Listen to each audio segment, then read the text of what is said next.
அன்புள்ளம் கொண்ட கன்னியா ராசி அன்பர்களே, கன்னி ராசி அப்படின்னு அந்த ராசிக்கு ஜூன் மாதம் 30ஆம் தேதியிலேருந்து ஜூலை மாதம் 6ஆம் தேதி வரைக்கும் இருக்கக்கூடிய வார பலன்களை பார்க்க போகிறோம்.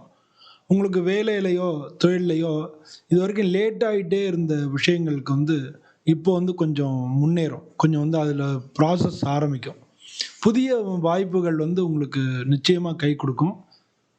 நீங்கள் இருக்கக்கூடிய நிர்வாகத்திலேருந்து உங்களுக்கு ஆதரவும் கிடைக்கும். ஸோ இதெல்லாம் வேலை தொழிலை பொறுத்தவரையில உங்களுக்கு பாசிட்டிவாக இருக்குது. பணத்தை பொறுத்தவரை பண வரவுகள் திருப்தியாக இருக்கும். செலவுகளை கொஞ்சம் கட்டுப்படுத்திங்க. திட்டமிட்டு சேமிக்கிறதுக்கு இது நல்ல டைமாக இருக்குது. குடும்பத்தை பொறுத்தவரை குடும்பத்தில் அமைதியாக இருக்கும். உறவினர்கள் அவங்களோட பயணங்கள் ஏற்படும். அது சந்தோஷத்தை ஏற்படுத்தும்.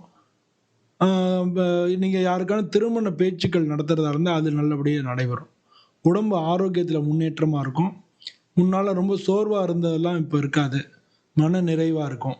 புதன்கிழமை அன்னைக்கு விநாயகருக்கு ஓம் ஸ்ரீ மகா கணபதயே நமஹ அப்படின்னு சொல்லி விநாயகருக்கு அர்ச்சனை பண்ணி 18 முறை ஓம் ஸ்ரீ மகா கணபதயே நமஹ அப்படின்னு சொல்கிறது நல்லது. இந்த வாரத்தை பொறுத்தவரை புதன்கிழமை உங்களுக்கு நல்ல நாளாக இருக்குது. அன்னைக்கு விநாயகரை வணங்குனீங்கனாலே பண வரவுகள்